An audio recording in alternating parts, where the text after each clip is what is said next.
Hey, do they want to sack you dry? Why shall tin way? Engagement things and kwenye. Hey, sure. They even added washing machine, fridge, flat screen TV. 65 inches and so. How do they expect you to buy all these and still take care of your family? Oh, Kwame. Mama. And how hukra? With Access Bank's Pick Now Pay Later, we can get everything now in minutes and pay at 0% interest over the next 6 months. Eye koko kra. Hey, sir. Access Bank says faster is here. With a now digitized Pick Now Pay Later, life's big moments are within reach. Just click, pick, approved in minutes. For more information, call our 24-hour contact center on 0800 00 4400. Terms and conditions apply. Access Bank, more than banking. Why do you allow cough, cold, and flu to ruin your happiness? You need Samalin cough syrup. Samalin cough syrup will relieve you and your family from coughs, cold, and flu. Samalin offers a whole range that provides relief for the entire family. Insist on your Samalin in pharmacies and over-the-counter medicine sellers. Samalin cough syrup from Danex iTeam Starwin PLC. If symptoms persist after 48 hours, consult a physician. This advert is FDA approved. We are officially sold out. 10 years of memories, 10 years of adventure, 10 years of culture and crazy good vibes. This March, we're turning it all the way up from the 1st to the 8th of March 2026. 8 days, 14 regions, 1 legendary caravan. Rolling out from Greater Accra through Eastern and OT, up north to the Northern and Upper East, and all the way to the Western region, hitting iconic destinations across Ghana. Expect non-stop fun, breathtaking views, deep cultural immersion, and unforgettable moments. This is more than a trip. It's culture in motion, adventure without limits. Pack your bags and get ready. 10 years of the Heritage Caravan, experiencing the sights and sounds of Ghana. You cannot miss this. The Heritage Caravan 2026 is powered by Channel 1 TV with support from Citi 97.3 FM. Terms and conditions apply. Heritage Caravan 2026, experience Ghana like never before.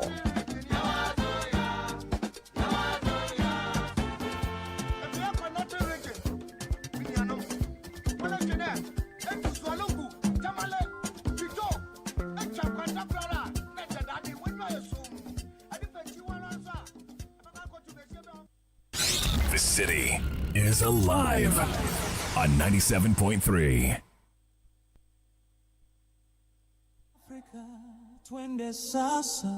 Let's go now. The Dakar Dar es Salaam. Min el Koyara ila Cape Town. Del Luanda te Maputo.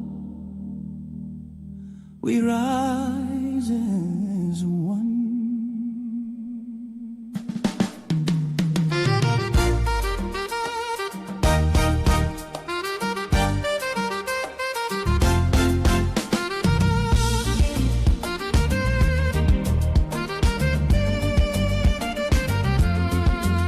From the pharaohs of Egypt to the super eagles flight, the Atlas lions roar with might. The elephants of Cote d'Ivoire charge ahead. Teranga lions never dread. The black stars shine in Ghana's sky. Bafana, Bafana dance, spirits high. The sable antelopes leap with grace, and the desert foxes set the pace. One Africa, one goal. Feel the passion in your soul. From the mountains to the shore, we play for pride, we roar as one. Did you feel the passion in your soul yesterday? One Africa, one dream. It's one Africa, one dream. But some people decided to want to touch the dream a little. Welcome, this is Inside AFCON. It's yesterday shameful. I need you to talk to us. Today we'll be inside AFCON proper. Was Africa, was in Dakar. From Tesano to Dakar. Try and stay in some spaces in Morocco. Talk to a few guys. Analyze the matter. Paint the picture to you clearer.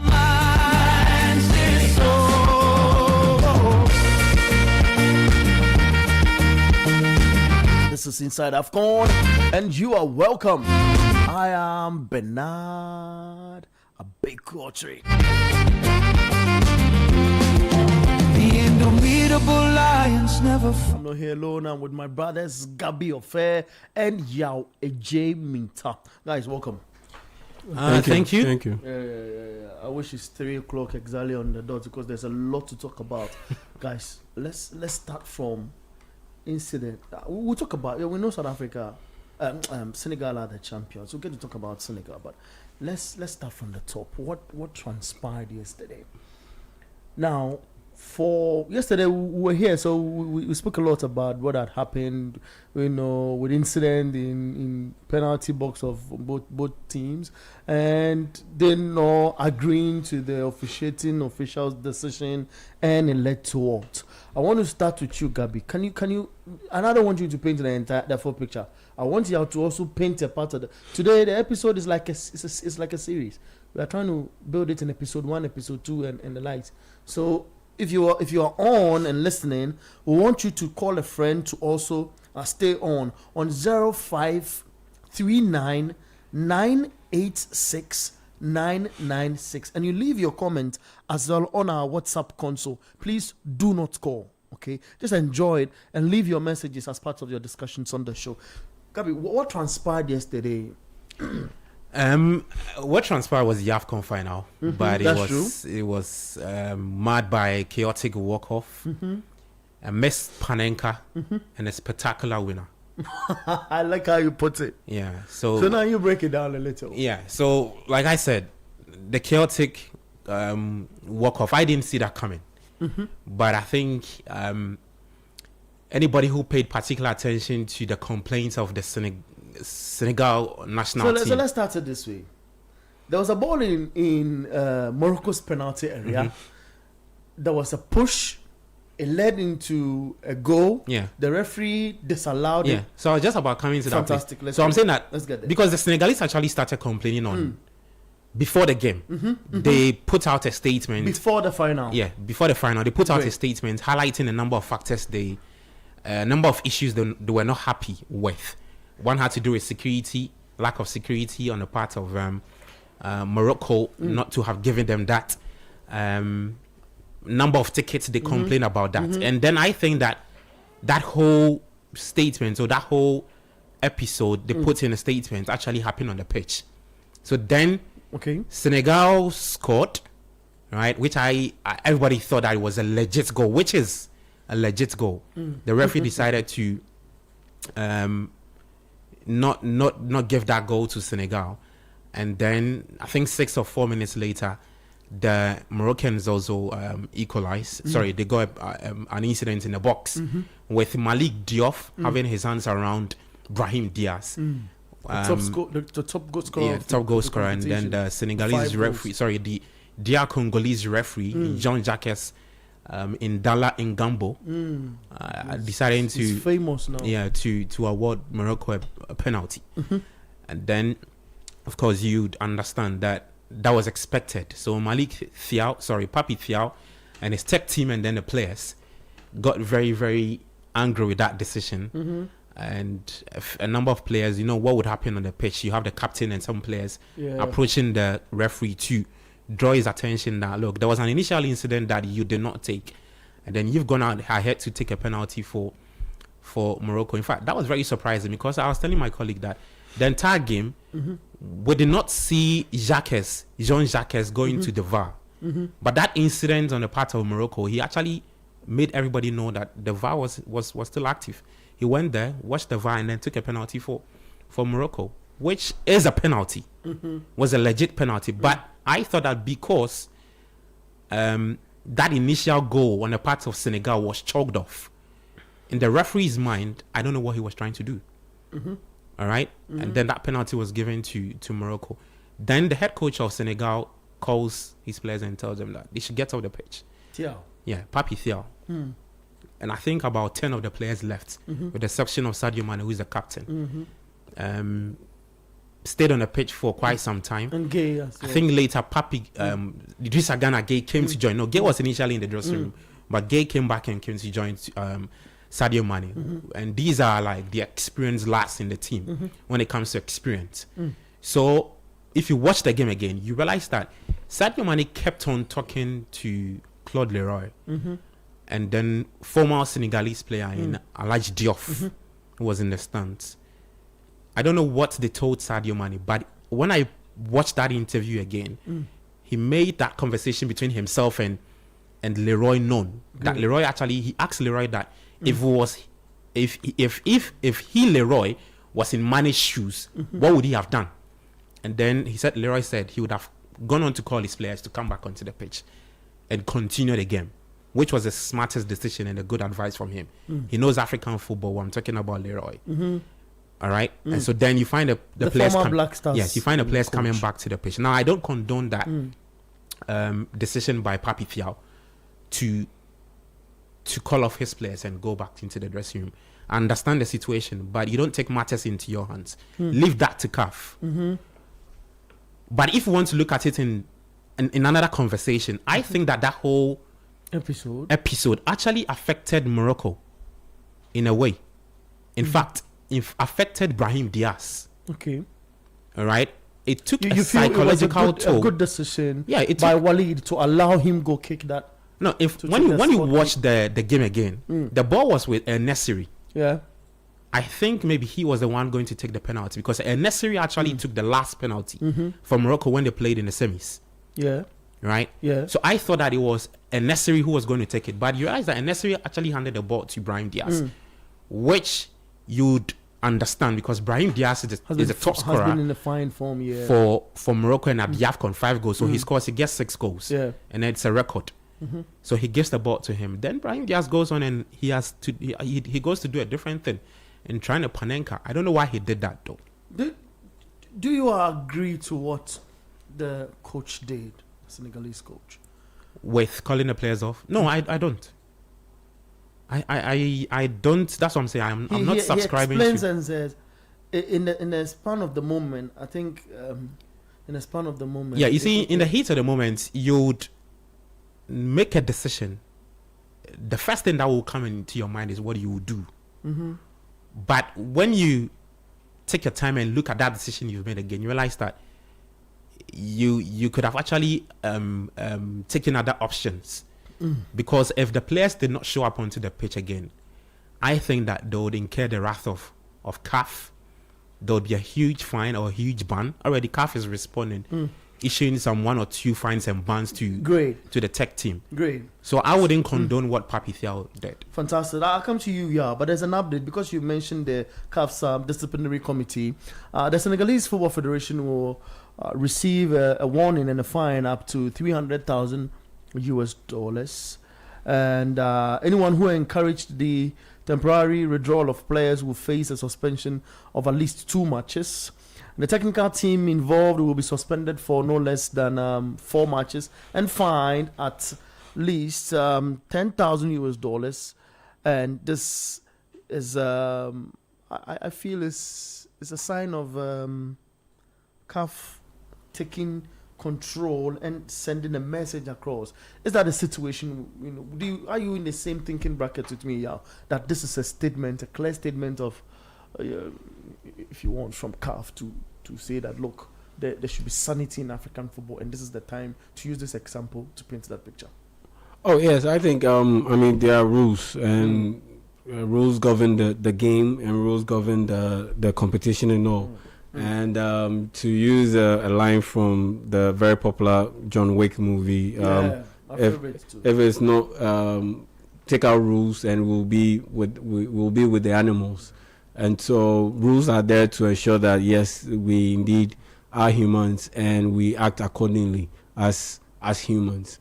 And so once there's a breach in those rules, yes, of course there should be some form of punishment. And Yes, I look, as much as I have major issues concerning the calls of the referee.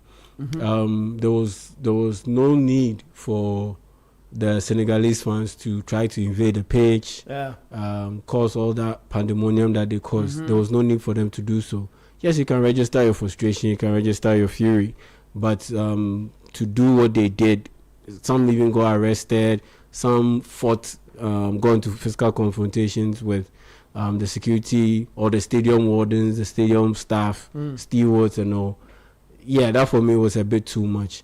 On the pitch, yes, sometimes it gets a bit heated. That I can accommodate. But for the Senegalese fans, what they did, yes, it's right that the FA has been given a fine, because it is their responsibility to ensure that once you have a traveling party move to support a team, they should be briefed about the rules of the game. And so if they breach those rules, then it's your responsibility to take. And so in that sense, I agree with CAF.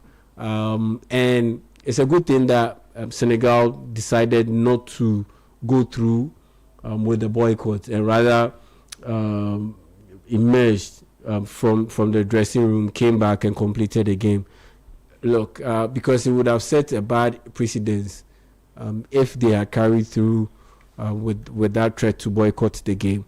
And even now that they didn't boycott the game, that just the mere fact that they threatened to go to that extent, it has set a pretty bad precedence, because in the near future, what if I'm not happy with the officiating that I'm getting from the referees, then I also threaten to boycott, the game grinds to a halt, all of these unnecessary drama unfolds, then it just makes everything chaotic.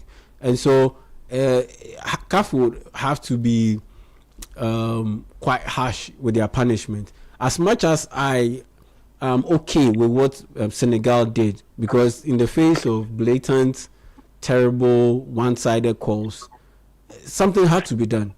Something had to be done just to throw off the Moroccans a little bit. In that sense, I am okay with what they did. I'm quite comfortable with what they did. But at the end of the day, they breached the rules, and they need to be punished for that. And so if they get punished for that, I'm all for it. Great. Now you hold on for me, for a second. Let me get onto the line and talk to Jibril Janko, who is a journalist with West African Democracy Radio, based in Dakar, Senegal, to tell us he was, at the stadium, and he's able to paint the picture clearer from what we saw on screen. Hello, Jibril. You're welcome to 97.3 Citi FM here in Ghana, Accra. Thank you for having me. It's a pleasure to be on your show. It's great to always have you, bro. You talked to us yesterday. You were at the facility. You saw what transpired. As a journalist, do you think it paints a clearer picture of the passion we have as Africans for our game? Well, yes, I think, of course, it's also a clear picture of the passion we have for the game. I mean, interestingly, I would like to quickly tell you about something that happened yesterday in Senegal, because people, you will not believe this, but people were very, very angry when, for example, Sadio Mané was trying to call the players back on the pitch here in Senegal. People were like, with all the respect that they have for Mané, they would be like, are you crazy? Why are you calling them back? No, they were so passionate. They were angry. There was anger always did, and the players was the right thing to do. You could say angry, like it was just so. It's just Africans are just so passionate. This involves journalists or ordinary football fans. It just shows the level of love and passion Africans really have for football, just like it has manifested yesterday during the goal of the final. Well, Janko, then one will be wondering and saying, why then punish the South African, the Senegalese coach? Why do you then punish him? Because it's the passion. I think at the point, he was so much involved in the game, and we'd have to just say, no, guys, just come, get off the pitch. And maybe if that's the decision, it's not fair. And that's passion as well. You describe, isn't it? Do you think it's fair to punish the coach? therefore, I think CAF will be in a better position to answer that question. Just like one of my colleagues, just the rule for all, but that is the rule. But again, just like you clearly stated, it was a decision, it was just a hit of the moment. You could see that he was the one forcing them to say, go, let's go out. But at some point, after Sadio Mané asked them to come back, he also joined Mané to say, let's come back. Clearly shows, I mean, it was just a hit of the moment. He made the decision probably out of emotions, not probably, it was out of emotions and anger, one would describe it as well, when he made that decision. But it was not deliberate just to say to disrespect the game. Of course, neutrals will say, well, regardless of what you do, you shouldn't have called your players, you should have set an example as the coach. But hey, we are human beings, and football is a game of passion. Football is a game of passion. So obviously, was emotional about it, but I'm sure later on he realized, okay, probably this is not the best thing. So he decided to say, let's call back again. But again, well, like I said, it's for CAF to answer that question. But I'll tell you this, 99.9% of Senegalese here back in Dakar supported that decision. And as you can also see, if he's in the statement, supported the coach's decision, and they are standing by that. So that just explains a whole lot. That speaks volumes about, the circles yesterday. What's your rating for Ndala, the officiating official? Do you think he is the guy who was at the center of all of these reactions? Or you feel there was tension even ahead when, South Africa, Senegal, I keep on saying South Africa, forgive me. When Senegal, kept complaining to CAF about certain things they were not really okay with prior to the game? Absolutely. I think, of course, is the center of this whole, I don't know, for me, but look, I was in Cote d'Ivoire in 2023, for the 2023 AFCON. And I'll tell you this, brother, we have regressed. We have regressed so drastically in terms of officiating. I'll tell you that for me, one of the most positive things, aside from the fanfare, the beautiful games and everything else, the miracle I took out of the AFCON 2023 in Cote d'Ivoire was the officiating. And to have seen what we have seen this time around, it is just so unfortunate. And this begs the question of where are the likes of Gambia's Papa Gassama, for example? These are referees who had authority, and their decision was final. They couldn't be influenced by home support or whatever influence that you were trying to. But sadly, what we've seen, for example, Ngala, at some point, I feel sorry for him, right? Because I think the pressure was too much for him to handle. Let's take a case of Ibrahim Jazz penalty, for example.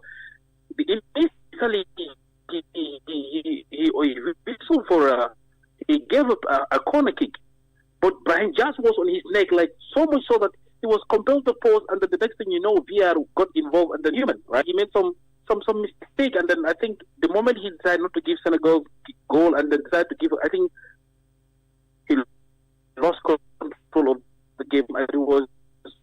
He's just him, right? I'm sure that was not his intention to be the center of attention in a negative manner, but then it is what it is. Sometimes it takes a lot of character to resist or to stand up some of these particularly, I'm sorry to say, particularly not against the South African side. We've seen that all over, be it Egypt, be it Algeria, they always want to influence the referee's decision. And you being the official, playing in front of tens of thousands of crowd home, it's not going to be easy. He was in a position that I really wouldn't want to be. So at some point, yes, I know the officiating was not at the par, it was not the best, but I can also understand that he was under immense pressure, and not everybody can handle it and can come out top in a situation like that, really. Back home in Dakar, are you back home in Dakar? If you are, what was the feel in Senegal? Because we know the circumstances, that led into Senegal eventually becoming champions of this AFCON. This is your second, and what's the feel at home? In fact, President Bassirou Diomaye Faye declared today as a public holiday as we speak. Some people are still sleeping from yesterday's celebrations, because there was celebration throughout the night, light into late night. So people are still waking up, or so sleeping, or some people are just waking up. So this country is united by the beautiful game called football. Everybody else has forgotten their problems and their whatever it is that they are going to. the nation is a happy nation. People are so excited.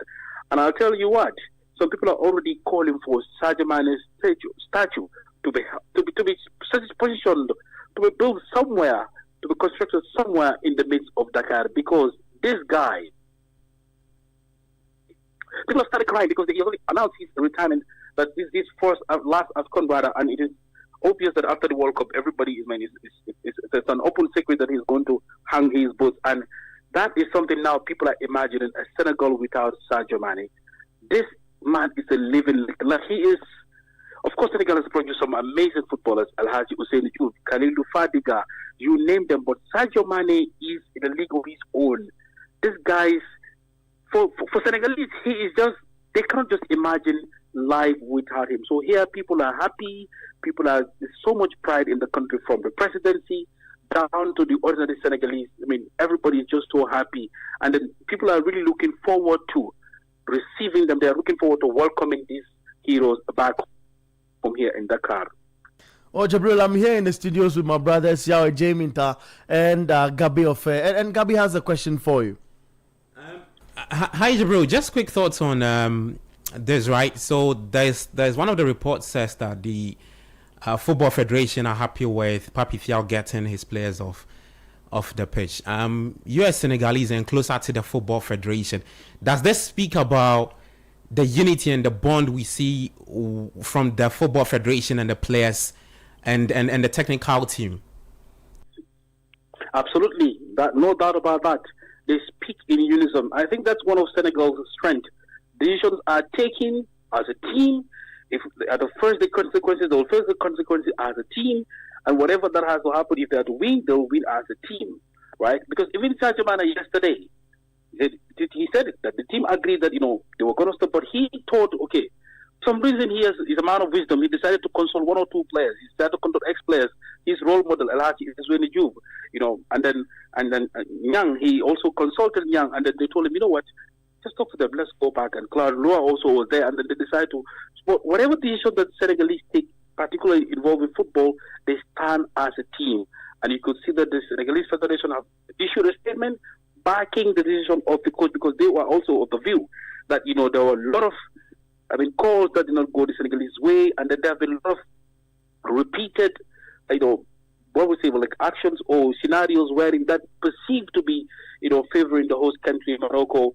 So they feel like, okay, what Pape Thiaw did, someone had to stand up to say, you know what, this is not why we are here. This is not African football. Football ought to be a fair game, regardless of being the host or not. So their position is, I think that is one of their biggest strength, the unity, speaking as one. They could have their internal issues, but issues of this nature, they'll come out in one voice to say, this is our stand, and this is where we are. And I think that's one of the reasons why Senegal continues to grow in football. But before you go, Bernard here, before you go, we know in the last few years, Senegal has been winning across, in Chan, the beach soccer as well, and all of that. Did you feel the football done in the country is at age now? It has gotten to the level where you can compete with other countries across Africa who believe that they're also doing football in that right direction. Is it time even for Senegal to host the next AFCON, you think? Well, if you want to ask about hosting the next AFCON, that for me it is relatively nothing to do with talent, because Senegal has so much talent that they could obviously produce two teams that are good enough to compete in the AFCON. But that was more or less infrastructure. Because hosting an African Cup of Nations, of course, has to do with infrastructure. Of course, right now Senegal is one of the best. That is the Abdoulaye Wade Stadium in Diamniadio. But you realize that, of course, they also have Demba Diop, which is under construction because of the Youth Olympics. You have two other stadiums. You have the one in Lajor in the outskirts of Dakar in Chess. They would need at least, let's say, 2, 3, 4 new stadiums if they want to host the African Cup of Nations. Those are things, probably the government and the federation are, starting to have conversations about. But for now, I think Senegal is just focused on producing as many players as they can to continue to dominate African football. Mind you, yesterday's final is the fourth final that Senegal is involved. I mean, this third final rather, Senegal is being involved in the last 4 AFCON tournaments. Would you believe in? So this just shows how much what Senegal has done is to concentrate on grassroots football, develop grassroots football, invest in grassroots football. For now, that is the trend. The new president, who was recently got elected last year, Fall continues to, continue from where Augustine Senghor, the former president, left. So for now, they're still continuing to invest in youth football to ensure every department, every region, there are football facilities that will help youngsters to develop, to, reach their fullest potential. For now, issues of hosting probably that will come in a bit or year or so later. Those conversations can fully kickstart. But for now, Senegal just want to continue gripping, continue dominating African football. That is where we are as of now. All right. Thank you very much, Jabril, for giving us this time and explaining details at large to us. We appreciate this. It's a pleasure having me. Great, fantastic. That's Sankole Jabril Django, who is with West Africa Democracy Radio, based in Dakar, Senegal. Guys, that was it. They are looking to build a statue for the gentleman as well. Yeah. Sadio Mané. Any reaction before? He deserves it, I think. You mentioned something off as well. I put this to you. Yeah, and I'll get to that because if you want to, I'm not even saying this because of what he did yesterday, but if you've paid particular or followed Sadio Mané for a while, he's a very fantastic footballer. What he does off the pitch for the people in Senegal is immense.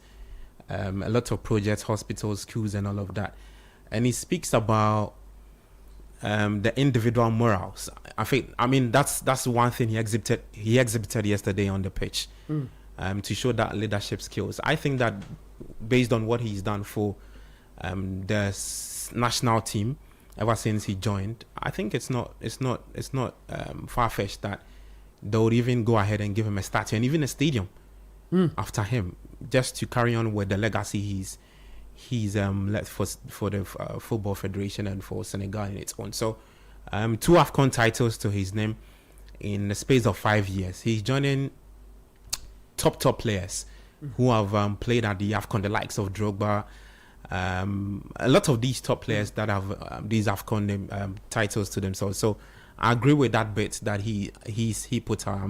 Talking about Janko, that a statue would be put up for Sadio Mané. So I think it's a good thing. Great. Let's talk about the officiating official. Then we can talk about Senegal as the champions. Time will permit us, I'm sure. The referee he raised issues of officiating here in Africa, and he feels that from what we saw in Ivory Coast, we seem to be retrogressing when it comes to officiating here enough. And he mentions Gassama, for example, in time past, he growing into one of the renowned referees on the continent. Do you think it's an issue of concern, or what did you see? You rated what's the name, Daniel Lai. What's how are you going to rate this guy? What's the percentage you're giving him? 3. 1 over 10. 3 over 10. Yeah, 3 over 10. His performance was terrible. Very, very terrible. In the sense that, yes, he made a very terrible call to wipe off the Senegal goal. Then he made an equally terrible call by whistling for a penalty or calling for a penalty. And he made a even further terrible call by calling for immediately blowing his whistle after the supposed infringement was caused, without letting the possession play out. So before going to VAR, you have to break that. Yes. So before going to VAR or letting VAR review it, and in that sense, you breached the rules. You were a bit too hasty.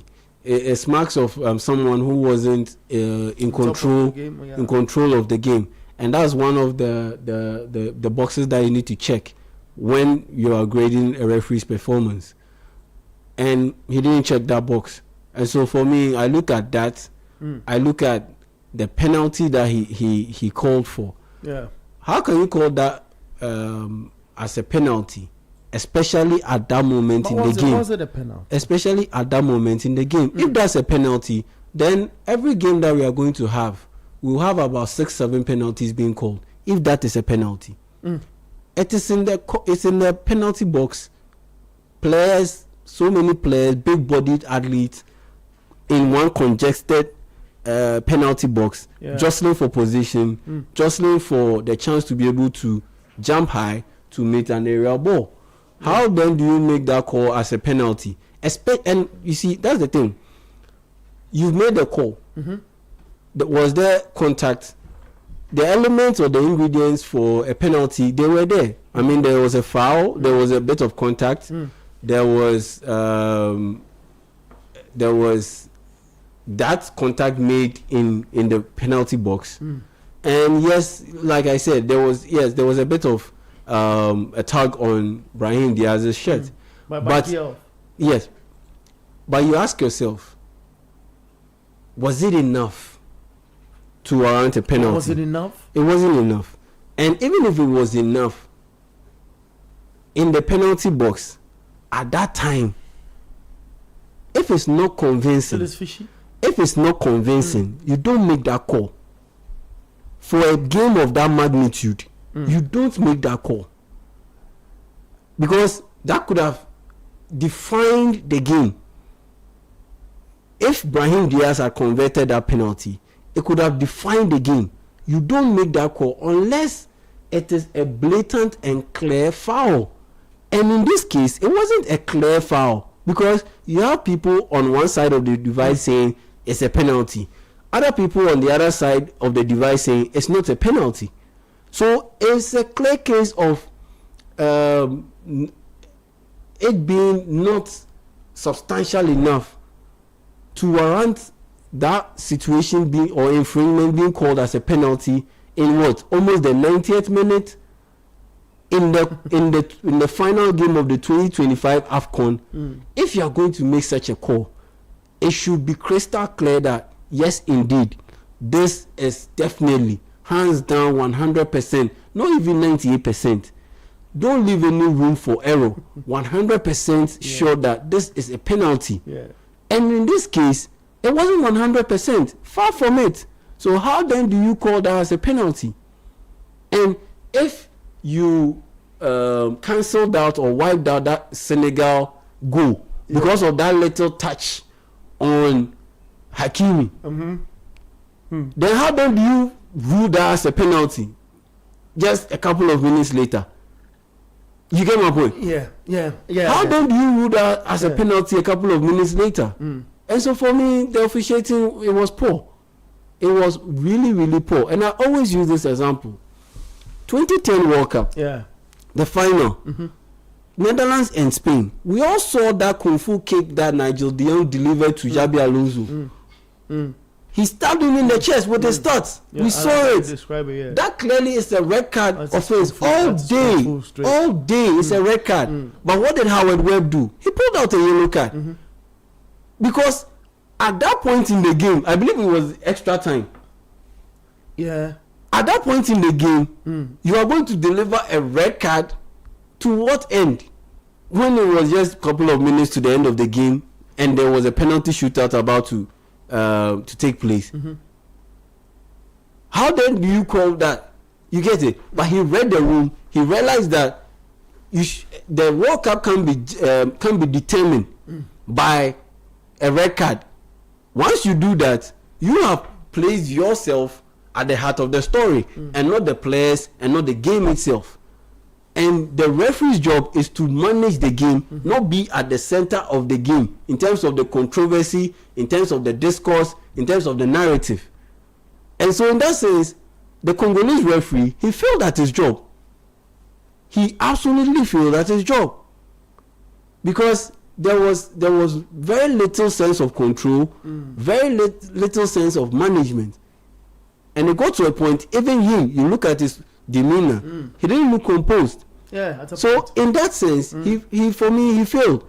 And before we move over to Ben, please let's trash this notion that Brahim Diaz deliberately missed that penalty. I don't think so too. Let's trash that notion. I don't Wait, think so. think about it. The Moroccan journalists were fighting Senegalese journalists in the press room because their country lost. Yeah. You had players, you had Sabari, you had Moroccan ball boys fighting with the Senegalese substitute goalkeeper over towel that Edouard Mendy would use, and over balls. You had even the brother of the king of Morocco, who didn't even want to touch the AFCON trophy because his country didn't win it. Did you see the presentation? How the cup was presented to the Senegalese? No handshake, no congratulations to the Senegalese players or Koulibaly, Koulibaly, the captain. So now we have a ball boy, nothing. And a towel boy. That is crazy. You see, in Africa. nothing of that sort happened. Look at the hostile environment, and you will tell me that Brahim Diaz deliberately missed that kick to ensure that there will be parity. Please, no. It's never true. Ben, it can never ever be true. Great, Ben. I want you to listen to this, and maybe you might have answers. Senegal has to be punished. So must the referee, and must be done publicly. If the referee will be made to go scot-free, everyone in Senegal must be allowed to go scot-free as well. Simplicita. This is someone's message. Do you agree? Interesting.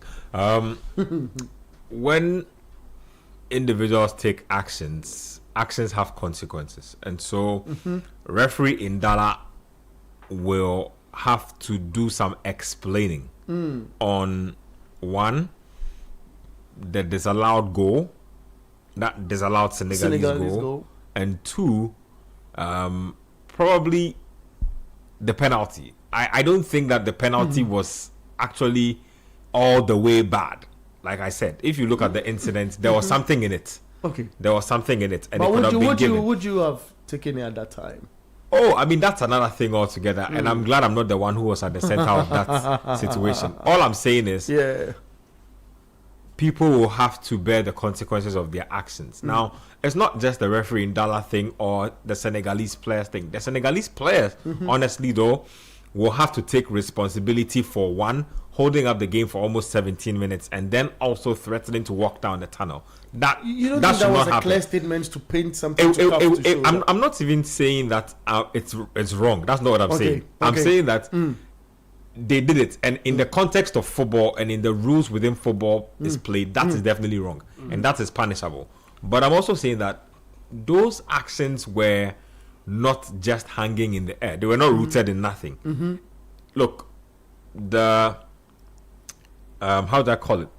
The ball had been rolling right from when the Senegalese arrived in Rabat for the final. They lodged specific complaints. Now they said that their contingents were swarmed, i.e. players, staff, technical team members. They were swarmed by fans who were trying to take selfies, were excited to see them, and they said they issued a statement. There was no security. They issued a statement that said that we were afraid for the safety of our fans and our players, and that the lack of adequate security was very problematic to them. That's the first thing. Then they went to the hotel and said that, what's up with this hotel? Substandard? We don't think that our Moroccans are lodging under the same circumstances. And so these conditions are not favorable to us. Second thing. Third thing, they complain about a lack of tickets for their fans. So obviously you are the host nation. I expect that you will have the giant share of tickets in the ground. But I also think that as the opposing team, I deserve a certain level of support for my country. And so they felt like there was also that incident. And then I think there's one more. Yes, I think the training complex. The location of the training complex. It was so open that you can easily monitor everything. And tape their training sessions. So we should not. So there's that. So you add that up to that disallowed goal, there was a very compounded sense of injustice. And that is what led to the walk-off when the penalty was awarded. Because in their minds, a conspiracy theory was clearly in motion, and everything was being done to thwart them of the trophy. Look, and if you are human, you don't need to look outside the box too much to see that something was happening. CAF can attempt to pretend, and that's what we like doing in African football. CAF, GFA, they can attempt to pretend that there was nothing happening. The FA president was there. I saw him. Senegal. He's the second CAF vice president. I'm just saying, but they can pretend that these things don't happen. Is CAF going to also punish the individuals responsible for the lack of adequate security for the Senegalese team? I think they should look into that. Are they going to hold responsible the people that gave or allocated that training ground to the Senegalese? Would they accept that training ground compared to what the host nation had was competition management? Would they say that was discriminatory? Would they accept that? Would they accept that they assigned a substandard hotel to the Senegalese? Would they accept Sabari for what he did? Good. Will the king's brother be held accountable for his actions of disdain? If you want, Look, there's so much that was happening, and I've seen a statement that says that CAF has put out a statement that says that they are investigating everything that happened, they are reviewing footage, and that anybody found culpable of anything will be brought to book. I want to see the individuals who will be brought to book.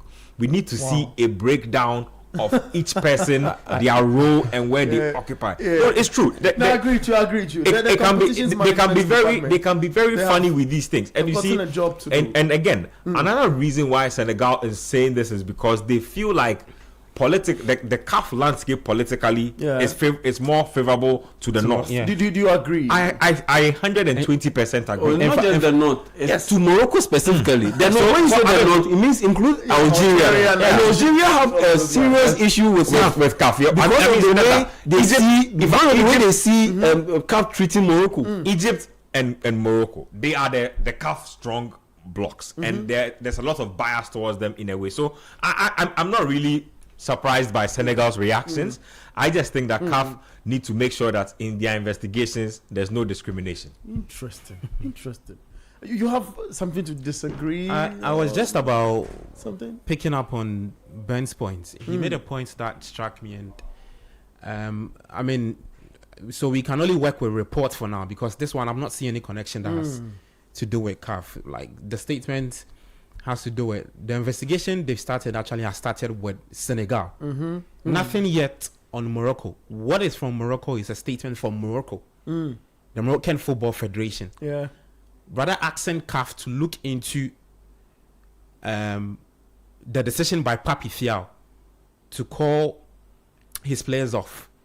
Because I would have thought that if they say they are compiling footage of the incident, it should not be just a one-sided verdict. You get a point I'm making? They should look into the Moroccan bit too, like some of the points Ben has raised. And that is also crucial in they settling on the decision they will make. Whether they would, because if you look at the Senegalese supporters who were pelting water bottles or using chairs as weapons against the Moroccan photographers. That's shameful. And the Moroccan, the stewards or the CAF stewards and whatever, they actually started it.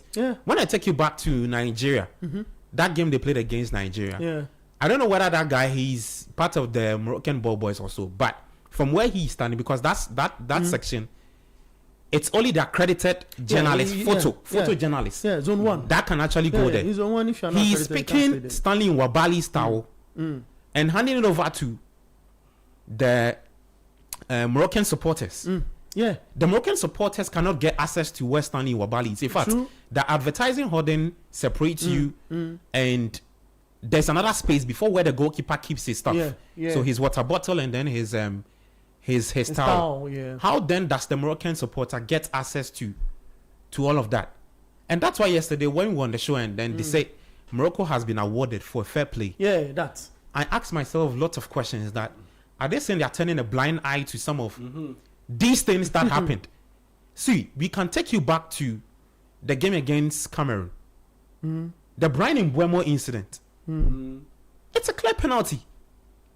And for me, I said that I wasn't going to buy into those who said that CAF was doing everything in their own powers to assist Morocco win the title. You do not agree? I thought, no, up until the final yesterday, I was not going to buy into that conversation. Yeah. But from what I saw yesterday, look, we cannot continue with this football, with this whatever we saw at the final yesterday. So CAF will need to look into all of those incidents. Morocco is prepping to host the World Cup. If you've released a statement, and the statements we are reading is just pointing at one direction, which is the Senegal national team and the Senegalese Football Federation, that's bias. I think you should look into the Moroccan bits too. Then everybody can agree to the fact that they were the best disciplined side, or the fair play award goes to them, or whatever it is. Look, it was actually a shame for African football for that. And CAF needs to show proper fairness and balance, because now the narrative is that they are always favoring Morocco. The narrative is that they are always favoring Morocco, and in that sense, if you do not deliver, but you agree that to that? No, that you see, nobody is saying that because Morocco have the best sporting infrastructure. Don't take any tournaments there. No, I'm not even saying. No, I've seen people. Yeah, I've seen it. Raising, I think that's I've neither seen, here nor there, because look, they have the best best facilities. We can't compete with them. We can't even. That's why even people are beginning to question Patrice Motsepe about the decision to take the 2027 AFCON to Kenya, Tanzania, Uganda, because people already think it's a downgrade. On the just ended AFCON, because they are not even done with their facility. In fact, with the CHAN, the CHAN had to be postponed because one of their facility was not ready. So people are already looking at the 2027 AFCON and say that it's a downgrade on what we've seen in Morocco, and that the East Africans cannot match up to what the North Africans have done. Guys on YouTube, you are seeing Fafa Melody, both of it. Yeah, Fafa predicted that Morocco will win the AFCON. It goes out, so we almost won. Guys, thank you very much. Thank you, Gabby. Thank you, Jamie. Earlier on, you heard Benjamin Nketia as well. Thank you, guys on YouTube who sent messages to the show, and of course on our WhatsApp console as well. But we can pause here and go for news at 4. Fafa, you're welcome. Thank you, Bernard. I should say congratulations. Oh, see, it was a close one. That's why you wanted Morocco to win, but anyway, take it over. Coming up in the bulletin at 4. Judicial Service Staff Association suspends strike as government moves to establish payment plans for